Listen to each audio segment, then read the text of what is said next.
Hello friends and fashion lovers, you're welcome back. Thank you for all your love, your support, and thank you for clicking on this video. If you're here for the first time, please subscribe and turn on the notification bell. And also don't forget to check out other of our videos. Today's tutorial is this funky high-low ruffle top you're seeing on the screen. It's very easy to make. And to get started, all you'll be needing are your basic sleeve block, your basic bodice block. Please check the description box for the link on how to draft one. Then I used 2 yards of fabric, but you might need up to 2.5 yards. So firstly, I made sure that my block is the length that I want for the front, so I can easily refer to it.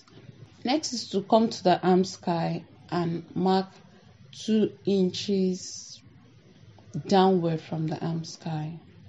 Please, that's a armhole. Just make sure that you have 2 inches downward. Mark that. After marking 2 inches downward for the back, you're going to repeat the same procedure for the front. And this will form the upper part of our top.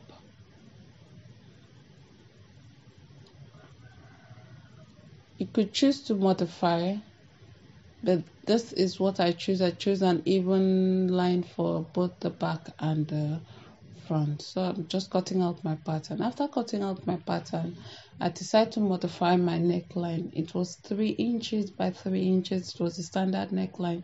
So now I'm making the front to be 4 inches wide and 4.5 inches deep, while the back is 4 inches wide by 2 inches deep.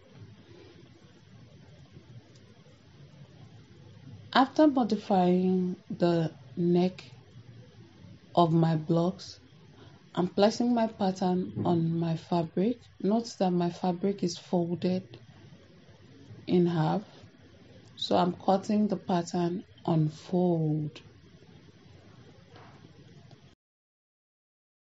So the traced line is going to be my actual seaming line.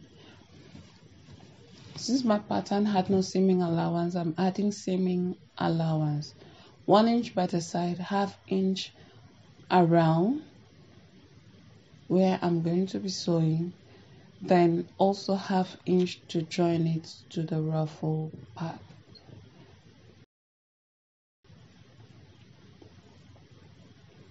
So after marking this on my fabric, I am going ahead to cut it out. I'm repeating the same process for my back pattern.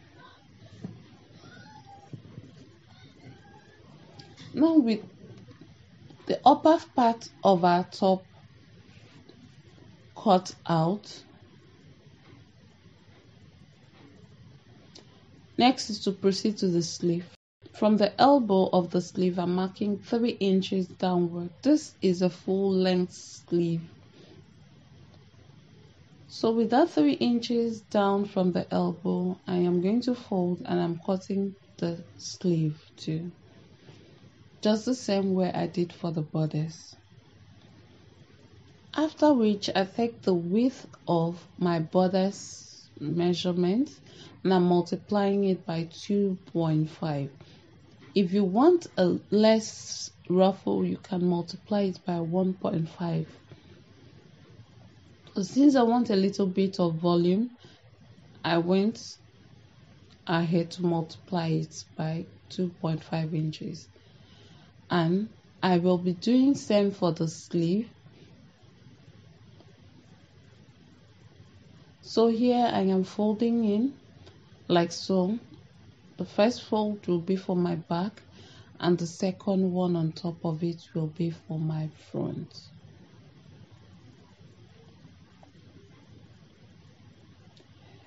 Please, you can slow it down at this point and make sure that you get this measurement right, because this is very important for this top.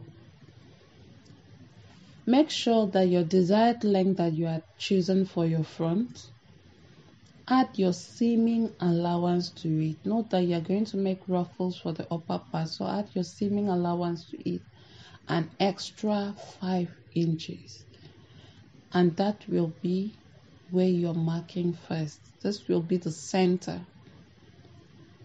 and this center will form your side seam.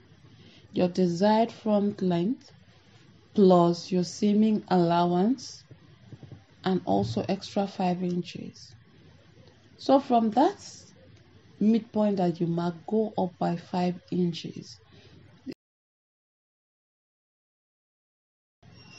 Then come down by 5 inches. Then you connect this point. So I am cutting for the back first, then for the front. Please. Now that I'm done cutting, I am going to open the back since I won't be having a zipper at the back. It's a free top. I'm going to open the back, come by 5 inches downward to enable my hair to pass freely. Next is to gather the lower part to match my bodice piece, and I'm doing that for the front and the back. So here I've gathered, so I'm going to place my upper part right side facing each other. I'll pin it in place and join it using my seaming allowance. After joining it using my seaming allowance, I'm going to sew the dress, the back and front together at the shoulder.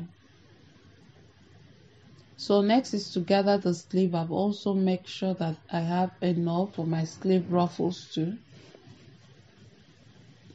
So next is to finish off the neckline with a bias strip. With the neckline done, sew in your sleeves. So now that my sleeve is finished, I'm going to sew the sides of the dress.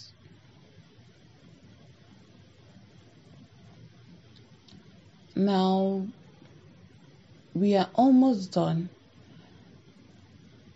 Make sure after sewing the side that you hem with 1/4 inch seaming allowance. Make sure that your hemming is quite neat because it will form the finishing for your dress. Hem the bottom and the sleeves. So here I have hemmed the bottom and the sleeves. Make sure it's quite neat. I don't know if it's very visible. So I made sure I hem it as neat as I can, and I added a push button at the back. As simple as that in few easy steps. So thank you for watching, and I really appreciate you. And please, if you haven't subscribed, don't forget to subscribe. See you in the next tutorial. Bye for now.